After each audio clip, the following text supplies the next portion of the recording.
normal suburb or whatever the case is, go around the block the other way around, drive past your house. Obviously, big thing is be vigilant. Check that no one's following you. There is someone following you. Stop a couple of houses early. If they don't pass you, you indicate the other way and they just sit behind you, you know something's up. Alright, drive past your house. Alright, I'm sure your dog will understand that you drove past the gate. Okay. Next thing, with your gates, guys, if you have an electric gate, okay, which, does everyone have electric gates here? You have a gate. What's that? Ours is busted. Okay, so it's manual. So I'll get to manual gates now. But electric gates, guys, always park in the road, so adjacent to your gate. Open your gate while you're in the road. Okay. Reason being, as soon as you pull into your gate and you push the button, okay, it's going to be an issue when it comes to they can block you in.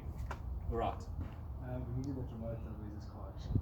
Does anyone have their house keys here? Garage remote. I'll get one. Okay.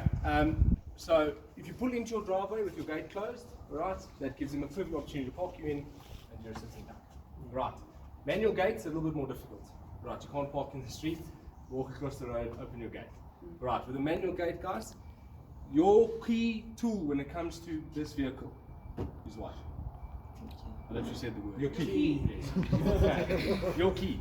Get out of the car, go open your gate, take your key with you. Okay. Main reason, that's your bargaining tool. That's what they want. They want the car. They don't want you, let's say, they don't want anything else. They want the car. Alright, so obviously a manual gate's a difficult one. Unfortunately, there's nothing we can do about it. Other than fix your gate. Okay. Guys, next thing, once you've opened your gate, you've driven in. I'm sure you guys have seen videos on Facebook and all kinds of things. This is when the guy comes running out there through your gate, and now this is the problem where potentially you're hijacking turns into a house robbery. Right, obviously if this situation happens now, you're kind of in the shit already, you've got to do something about it. Okay, so how do we potentially stop those risks, other than being vigilant? Okay, reverse, yeah. Do you want a homicide sort of scenario? Okay, yeah, so you've got to be careful. Obviously with that, guys, first thing is, if you can try and make something a little bit different for them to confuse them, it works wonders. So as you drive in your gates, especially at night, put your car in reverse. Okay, if they see the reverse lights, they can go and see what's going on here. Okay, put your car in reverse. It's not to ride the Bible per se. Okay, it's just to throw a bit of a curve. Okay, next thing on your gate, on your auto gate, try and avoid having the sensors. Okay, the big thing with the sensors, right, obviously they can run and do that. But the big thing is what they do now is they actually cover them before you get home. Alright, they cover them. If you test it, if you guys have sensors at home, if you cover them, your gate will still open, it'll just never close. Right, even if you have vines or something on your gate posts that go near the sensors, overnight the wind will just blow that thing over, you open the gate the next morning, it won't close. Okay, so try and avoid sensors. I know there are peace of mind and stuff like that. It'll stop you from leaving your gate open, but it does make life a bit more difficult. Right. Guys, any idea how much hijackers get for our cars once they've got them? 8. What depends what car. Ten. Okay, Yeah, so something like depends. a Polo Viva. Oh, of course. 10,000. 8. Okay, 2 grand, 8, 5. 10. Okay, about 11 grand. 10, 11 grand. Good job. Guys. 11 grand. Anything for about a range? How much do you think they get for a Range Rover there? 25k. Okay, 25. Wait, cars are that cheap on the black market. That's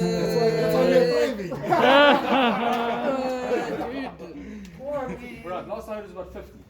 For a Range Yeah, As a maximum, yeah. Yeah, about 50 grand for a Range Rover. Right, so guys, that's the thing is, these guys are professionals. Right, they don't just wake up and say, yes, I feel like going to get a Range Rover. Right, they've had an order and it works as like a proper syndicate. Right, it really is something quite hectic. Right, any questions about arriving home, gates, all that kind of stuff? Okay, so obviously if you live in a security state, it does make life a little bit easier. But the thing with the security states is they'll generally use petrol stations, common areas near these states to sort of scan the scene out before they go for you. So they'll generally go before you get home, yes. That's 70% of all risk when it comes to around your home. Already you know, almost an A student. Okay, so then the rest will come into place when it comes to, as I say, like it never happens in traffic, first of all. Okay, so that's smash and grab more than anything else. Any idea how we identify potential smash and grab, guys? Just out of interest. People standing there by the roadblocks. Yes.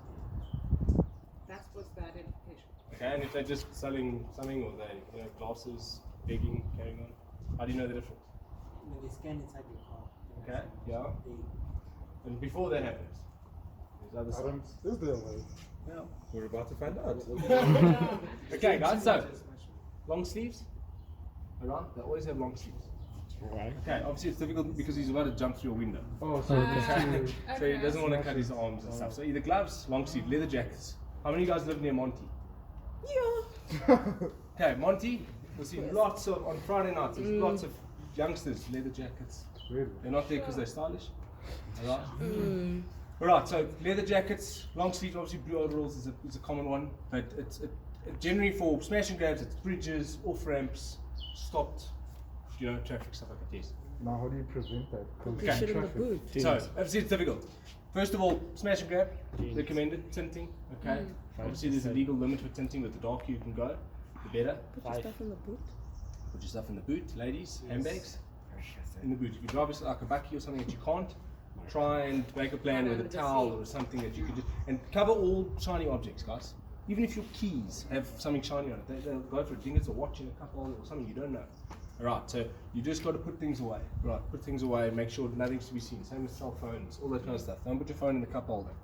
Right, that's why a lot of cars nowadays, with the wireless charging in the center there, you can close the flap normally before you can. Right. Whether your door's locked or not, it makes no difference. Yeah. Right. So the more we can do to prevent them actually getting to your door, the more important it is. And the thing is, as I said, guys, they watch. If they can see you're awake and you know what's going on, they're not going to target you. They're going to go for the next one. Let's chat about now. We're in the situation. Okay, I'm going to be. Does anyone want to volunteer here, guys? Let's actually use one. Yeah. We've obviously just got the window down so we can chat and carry on. But as I said, whether the window's up or down, the clock doesn't care. Okay. At your gate, or you're about to turn in, this thing arrives. This thing. Right, so what do we do, guys? What's the first step now? No. Okay, hands up. Perfect. Okay, listen to your colleagues here. Hands up, guys. So, why hands up? Okay, exactly. So they know you're not a threat. Okay, what next? Tell them don't kill me. Leave me alone. Okay, keep your hands up. Okay, no eye contact, guys. No eye contact. Keep your head down. You don't want you to acknowledge them. As soon as you make eye contact, there's a chance that you're going to identify them. They're going to feel threatened. Alright. Sorry, I didn't hear you. So, no eye contact. No eye contact. The reason being, if you make eye contact, there's a chance that you're going to identify them. And then that's obviously a risk to them. Okay. Okay. So the big thing for them is they want to get away with it. They want the car, and that's what they want. Okay. So hands up, no eye contact. Okay. Next thing, alright, guys. They'll generally ask you either to put the window down or they're going to open the door. Alright. You need to take your safe belt. Okay. Which hand do we use? Left. Right. Okay. We've got an argument here. Right. Why right hand? Because if they see you doing this, you could be pulling something out. But they can't see. If you had a gun in your But this is more, they're visual. They can see that. right. If you had something on your hip, and you turn across like this, you can literally look like I'm hiding something. Right. All left hand. Everything on the left hand, but acknowledge. Always acknowledge. Say, take my safety belt off. Head down. Go for the belt. Okay, so take your belt off, left hand. There we go. Alright. Next thing, as I say, they're either going to open the door for you or you're going to have to do it. Alright, once again, left hand, let's go. Hop out. There we go. Right, now, at this point now is where the fight or flight's going to kick in. Right. So, first mistake, you've stepped out and you faced me straight away. Okay. So, guys, when you get out the car, it's important, this is the one thing to remember. Face sideways. Alright, so if I'm standing over here, turn sideways, why do we do that? Eye contact, yes. Next thing. No. So if there is any sort of with regards to being shot or whatever the case is, you've reduced your surface area drastically. Okay. Right. So any of your vital organs are going to be a lot safer from the side on, right? Because obviously your profile is a lot smaller. Right. So never turn your back and never go straight on forward. Because again, the risk of being a threat then is higher. Okay. So always side on like this, right? Looking down. Okay. Next thing, guys, remember that key. Where's the key right now? Okay, cup holder. So this is obviously a habit thing, guys. This is a habit thing. Why do we not leave it in our pocket for keyless entry? If we have an old traditional key, it's in the ignition barrel. If you leave it in your pocket, now you need to try and explain to me, I'm in a rush, I want the car. No, this time you get out of my pocket. You're wasting my time. I'm in a rush. Okay, what's going to cause issues? Yes. Yes. To be fair, do you think he'll know that the car is keyless? Oh, he knows. He knows. Nah, they know. They know your car. He knows exactly. He knows what kind of leather you have in that thing. He knows. He's got a whole spec sheet. Trust me, he knows. Don't try. Oh, the keys in there. He knows in the pocket. He closes the door. It's then going to beep with him, and then he's going to be pissed. Oh, shit. So let's be genuine. Well, it's not discrimination. It could be a female criminal. They are going to be upset. So, keys, what you do with the key, guys, it should be in your cup holder, okay? Somewhere in the car that you can just pick it up, alright? This is where it becomes if you've got a kid or not. If you have a kid in the car, you need to somehow make time to get that child out. Right. That key is what they want. That key is what they want. So, you either got to take it, drop it on the floor, right? What I think is a good idea is you throw it on the floor while in the car. Go, yeah, key. Okay. As he goes through that key, you need to be in this back door, getting the key. Right, I'll explain that to you now. Central locking. Make sure the car is open. Okay. Make sure, there's a lot of settings on cars nowadays that when you open the driver's door, it unlocks all the doors. Make sure the car's open. Right. When it comes to kids, guys, where do the kids sit in the back? It's a general rule. On the passenger. Okay, why? Why do we put them there? So that while you're driving, you can look and can see. maybe attend to the kids. Okay, so, yes, from that point of view it works. However, now in this situation, okay, safety, why safety? Safety, you want to be behind the driver because he has less access to. Okay, so from a safety point of view on an accident, always behind the driver. You can see we've got this little baby here. Okay? If you don't mind just talking, we don't need to talk to the baby. Okay, baby seats here, guys. For an accident point of view, you only have to worry about one side of the car now. So if you do end up in an accident, when it comes to this, you know that this side of the car is everything you have to worry about as a mother, as a father, or as a parent. Okay. When it comes to the hijack point of view, it's quicker to get to this door. Okay. When it comes to getting, if you have two kids, one big one, maybe 3 years old, and the little one, where do the seats go? Mine's in the passenger. Okay, well, they obviously both with the back. But which order do we put them in? The older one and that one. The younger one behind the driver. Because you All can. of us can attend to him. And they read and they're crying and screaming and there's a gun. I'm trying to save your life. Okay, so it obviously gets quite technical, but it's a general rule, guys. Bigger child this side, Okay. as young as you can, train them child lock, should be off, so that they can get out of that car. Okay, bigger one this side, smaller one that side. Reason being, hijacking's happening now. I step in the car, always put your primary weight inside the vehicle, so if they pull off, you can fall into the car. You lean over, you grab the little one, the bigger one naturally is panicking, they're going to cling onto you, automatically. Okay, have you seen little monkeys, how they do that? Okay, same story. Alright, they're going to grab onto you because they're scared, they're screaming, they're shouting, there's all kinds of things going on. They'll grab onto you, as you step out, you got your kids. Right, that's obviously a perfect scenario. Okay. It won't always work. Just remember, guys, the person doing the hijacking does not want your children. They want the car, but there's a lot going on. Alright, so as I say, use the key as a bit of a distraction, okay? Get the kids out. When you get that child out, don't worry about its bottle. You grab that belt clip and you go. They have a thing of Track in your vehicle. Okay, how do we answer that? Yes. yes. Honestly, yeah. Okay, yes. Next question. How much do you pay or which company is it through? All of you guys know. I'm in that moment of like you're asking me about my insurance. Okay. Oh no. Figure out which one you have. Okay, the reason I ask that is because they want to know. woman. They want to know, so not your insurance, Yeah. your tracker. Okay. Okay, I don't care who it's insured by. Yeah. Okay, if it's tracker, matrix, whatever the company is. Okay, the reason they ask that is because they want to figure out, first of all, potentially where it's located Okay. and how they can jam it. People are smart. How do they do that? Okay, how do they jam it? Okay, so some of the systems nowadays have got like a rolling signal, so it's difficult to jam as possible. So what they used to do, they still do it now and then, is basically a car charger, you know, the 12 volt, and a Wi-Fi aerial. Plug it in, it sends out just random signals. Cell phone doesn't work, tracker. So it jams the Company heads up. Because a lot of time they're going to take your phone and all kinds of things, and normally they get that number to call. That's going to help. It's obviously not going to stop this from happening. This is going to happen. It's just going to give them a heads up, potentially where it happened, and which direction it needs to be gone. Right. But as I say, the big thing with this chat about today is stopping this from happening, and if you are in this situation, how we get out of it. Cars as well, remote jamming. Okay, I'm sure we've all heard of it at petrol stations. Okay.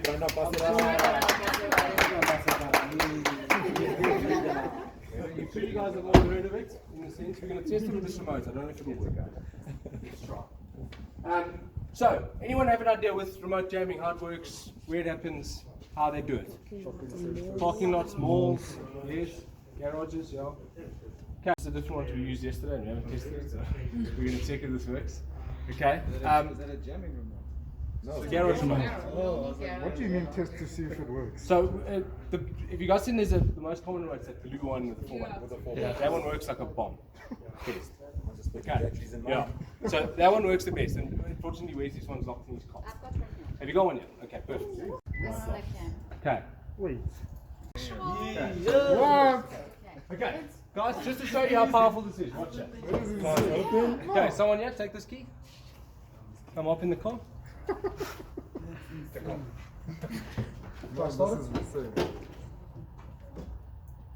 Oh no. Oh, What? Wait, it says no key. 1 second. Wait. Green Don't flash catch and there. brake, Jacob. He's got it. Did you want it to start? I'll actually Yo. I didn't know it goes as far as starting. Okay, obviously with that, guys, you have to be quite close. Oh, man. Okay, you have to be quite close for that to work, but it's just to show you the principle. And this principle works even with locking on this button. The reason why, when you push this button, it looks for the key and then it locks the car. There's a reason why we push that thing without the key, it won't lock because the key's not with you. This thing stops that communication from Can you happening. say that again? Sorry, I missed that. Okay, so when you lock with a keyless, the comfort access, whatever, what is it called? Keyless entry. It's a common term. Keyless entry. When you push that button, the car then sends a signal to look for the key to confirm that you have the key and you're the rightful owner. Right? It then unlocks or locks. Right. By holding this button in, right, it then intercepts that signal and jams it, confuses it. Okay, and the car then won't lock. Right. So remote jamming, easy to be done. Yeah. Some of them will only have it on the driver's door.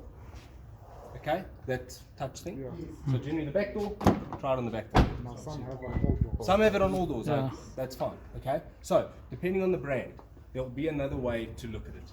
So, for example, I'm fairly familiar with BMW, the mirror will always, there'll be red Oh, lights that on it. red- Okay. Okay, all the little door pins, okay? Otherwise, if it's that much of a thing, if you're not alone, Give get someone to take the and key, then you- yeah. whatever the case is. But also, just push the lock button, as long as you hear it make a noise. Also, next thing, guys, how many videos have you seen at petrol stations where someone put this most common at a fuel station? Yeah. They pull in, they get out, as they close this door, they go lock, walk away, back left door. Someone is open. Okay. Is that a shopping center So too? that's a big common thing. Suzuki, nice thing about that, watch that. Don't mind, just open that back door for me. So I've just arrived now, cool, that's fine, I haven't seen, I'll push lock. Oh, it doesn't let you. Screams at us.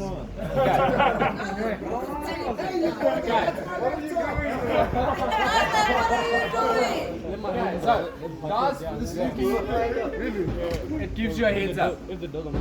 Alright, so pay attention for stuff like that.